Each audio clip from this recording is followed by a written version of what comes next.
Estamos de volta com o Tela 1 Debate. Hoje nós estamos aqui com o jornalista Rafael Tavares e Félix Calderaro. O tema é sensacionalismo na imprensa. Então, aqui a gente estava falando no bloco anterior, o capitalismo influencia essa forma de jornalismo? Sim, é claro, você precisa vender o teu produto. Se você começa, vamos dizer assim, como repórter e pensa em produzir alguma coisa para o seu chefe, né? Você vai produzir notícia, alguma coisa que venda. E isso que motiva é a demanda que você está tendo do público, né? Você citar o caso, por exemplo, do Realengo, citar o caso do ônibus na Praça Tiradentes, mas isso são duas coisas que o público ficou sedento de imagens, sedento de notícias. Foi algo que chocou. Eu acho que o que deve ser cuidado é o seguinte, depois de toda a repercussão que teve e análise psicológica e tudo mais, saíram duas matérias absurdas, gigantes, em duas revistas de circulação nacional, colocando o assassino mais ou menos como assim um ídolo pop, sabe, um Iggy Pop da década agora, e que isso sim pode gerar um incentivo, isso sim pode ser um herói para certas pessoas que de repente vão querer fazer a mesma coisa, como inclusive houve casos assim no Rio de Janeiro. Eles noticiaram isso uma semana depois, 2 semanas depois. Olha, aparecia aqui um cara que tentou aqui matar não sei quem e tudo mais. Como acontece nos Estados Unidos, né? Que isso é tão comum que aqui as emissoras, os veículos de comunicação aqui foram buscar referências nos Estados Unidos para tratar do assunto, porque aqui foi uma coisa diferente, não tinha acontecido. E lá é comum, 2, 3, 4, meia dúzia de vezes por ano, um maluco desses entrar numa escola, num cinema e metralhar todo mundo. É importante dizer isso também, que assim como nos Estados Unidos isso é muito comum, de repente lá você pode, com certeza, se você sentasse numa mesa assim para discutir com outros jornalistas, escuta, o que é sensacionalismo? Em casos de grandes atentados, né, como daquele universitário, esqueci o nome, coreano, alguma coisa, descendente de coreanos, que matou 32 lá.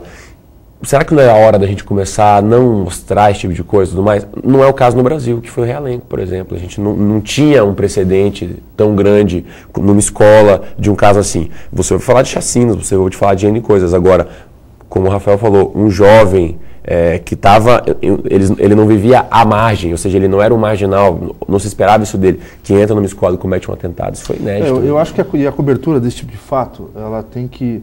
por mais dura que seja, tem que caminhar o mais próximo possível da realidade. Tentar fazer ficção de um fato real, tentar culpar, nesse caso tentaram colocar a questão religiosa, se o cara era muçulmano, se o cara não era muçulmano, se o cara era isso ou aquilo, xiita. Porque isso uma coisa que vende, interessa para as pessoas, porque tem os terroristas, tem os Bin Ladens da vida. Então você dizer que o cara era adepto do Bin Laden talvez uma novelinha, um teatrinho que se forma que torna a notícia interessante. Eu acho que isso aí não é legal. Eu acho que você tem que cobrir as coisas com a realidade delas, e principalmente a televisão, que trata de imagem, trata daquilo que realmente acontece na hora, porque você não pode esperar, perguntar depois, não pode... no jornal você não tem o que combinar, e a televisão você pode. Eu acho que isso é perigoso, isso não deve acontecer. A repórter Jéssica Leite, ela entrevistou o presidente dos sindicatos dos jornalistas profissionais do Paraná, Márcio Rodrigues, que falou um pouquinho mais a respeito do assunto. O que você define como jornalismo sensacionalista? A exploração do drama humano para que você possa aumentar a audiência é algo que é condenável pelo jornalismo praticado com seriedade. Então, esse é o jornalismo que não nos beneficia enquanto sociedade, porque ao invés de você fazer uma reflexão sobre as causas daquilo que ocorreu, você simplesmente coloca a mãe, a tia, a prima, o avô da pessoa falando daquilo que ele está sentindo naquele momento, da revolta que ele está sentindo naquele momento, e aí você gera não uma posição reflexiva a respeito de determinado assunto, mas sim um posicionamento baseado no calor da hora. Nesses casos mais polêmicos nacionais, Quais são os cuidados que o jornalista deve ter numa cobertura dessa? Primeiro, não tomar um posicionamento. Porque no caso do casal Nardoni, eles estavam condenados assim que a audiência bombou. A partir daquele momento que você aumenta a audiência, você... Eu não sei, parece que é uma catarse coletiva, que você para de pensar o que é o jornalismo e passa a olhar os índices subindo e de repente você para de praticar o jornalismo como ele deveria ser. Para que eu quero um aumento na audiência? Eu quero para eu poder vender mais anúncios comerciais, mais espaços publicitários. Mas essa é a função do jornalismo, ou seja, a audiência pela audiência, ou seria a função do jornalismo ser praticado com o viés de melhorar a qualidade da sociedade como um todo, né? Eu acho que essa é uma reflexão que fica para vocês que estão aí discutindo a questão do sensacionalismo dentro dos meios de comunicação. Uma pesquisa do Centro de Estudos de Violência e Cidadania diz que 33% dos textos jornalísticos são de conteúdo policial e apenas 7% apresentam uma solução. Por que vocês acham que acontece isso? Eu acho que esse índice primeiro que está errado, porque a audiência policial em qualquer site, emissora, jornal, é muito acima de 33%. A gente tem meses... Acho que ele está falando de quantidade, conteúdo. De conteúdo jornalístico. Mas mesmo que você esconda, ou que você diminui esse índice, se você tiver 10% do teu conteúdo tratando de noticiário policial, ele vai ser o mais lido com absoluta certeza. A gente tem meses em que o nosso portal, o Paraná Online, a editoria policial tem mais acessos que a Home. Então isso quer dizer que tem pessoas que na página principal do seu navegador não tem o nosso portal, tem a nossa editoria policial. Editoria policial direto. Se for tratar disso, da questão do policial, até o que o Márcio disse ali na matéria, quais devem ser os cuidados ao noticiar aquele fato, tanto em vídeo, foto, texto? Eu acho que não só para o policial, mas vale para tudo, mas já que você perguntou específico do policial, eu me preocupo com a questão da precisão da notícia. Por exemplo, o caso do casal Nardoni que foi mostrado ali, ele foi policial. Casos, por exemplo, e isso é case de escola de jornalismo, né? A escola base, por exemplo.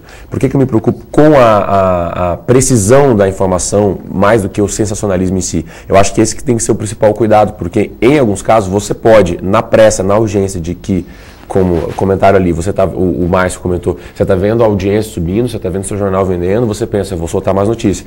Então, quando eu me preocupo com o sensacionalismo, é porque o sensacionalismo ele não está só vinculado ao que ele está noticiando, ele está vinculado também à velocidade que ele consegue noticiar aquilo. Então, veja, essa velocidade pode ser uma coisa que interfira na precisão, e essa precisão ela pode Algo parecido com a escola base aconteceu aqui recente, com o coronel do Corpo de Bombeiros. Ontem, inclusive, saiu o laudo, e os tiros não saíram da arma dele. E condenaram o coronel do Corpo de Bombeiros no primeiro dia em que começou a se falar no assunto. Vários meios de comunicação condenaram ele. Claro, exatamente. Então, porque é aquele teu negócio, porque depois que você falou, no caso do coronel, olha, o coronel está sendo acusado de ter matado, no dia seguinte a pessoa já, nossa, você viu aquele coronel do Corpo de Bombeiros que matou aqueles jovens e tal? Nossa, porque mataram o filho dele e o cara era drogado, ele foi matar, faz todo sentido na cabeça da pessoa.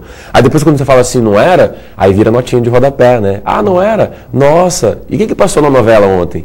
Entendeu? E passa, só que o nome daquela pessoa tá manchado, tá vinculado. No caso, se você digitar no Google daqui 10 anos, vai estar lá, o cara sendo acusado de assassinato. Então, a gente tem que lembrar de um detalhe muito importante também, e vocês que estão começando no jornalismo, isso vocês têm que levar para a vida de vocês. Um jornal, uma empresa de comunicação, uma rádio, uma televisão, são empresas que visam lucro, sim. São empresas que fazem jornalismo, mas precisam dar resultado, tem donos. Então você tem a função social do jornalismo, você tem que ser real, tem que tratar das coisas corretamente, mas lá na ponta o resultado final disso é lucro, sim. Né? Porque se a emissora não der lucro, o dono vende, o dono fecha, o jornal acaba. Né? Mas você não acha que esse capitalismo não influencia na liberdade de imprensa? Não, eu não acho que influencia. Eu, pelo menos, nunca me senti cerceado na minha liberdade de ser jornalista. E eu, quando repórter, sempre escrevi com bastante liberdade, nunca tive um cerceamento direto sobre aquilo que eu escrevi, sobre algum assunto. É lógico, se você vai tratar de alguma coisa e determinado personagem numa reportagem é amigo do dono, ou fez isso, aquilo, liga, você pode receber alguma orientação. Olha, o que aconteceu? Já aconteceu comigo disso, do dono vir perguntar. Me ligaram, o que é isso? Eu, é isso, isso, isso. A pessoa realmente roubou, tá aqui o documento, tá aqui. Putz, então tá bom. Então vamos lá, vamos publicar. Com certeza, isso ainda tem muito que se discutir, né, no Brasil, mas infelizmente o nosso tempo acabou. E o Tela 1, eu queria agradecer primeiro pela presença de vocês. E o Tela 1 Debates fica por aqui. Nós voltamos na semana que vem. Até lá.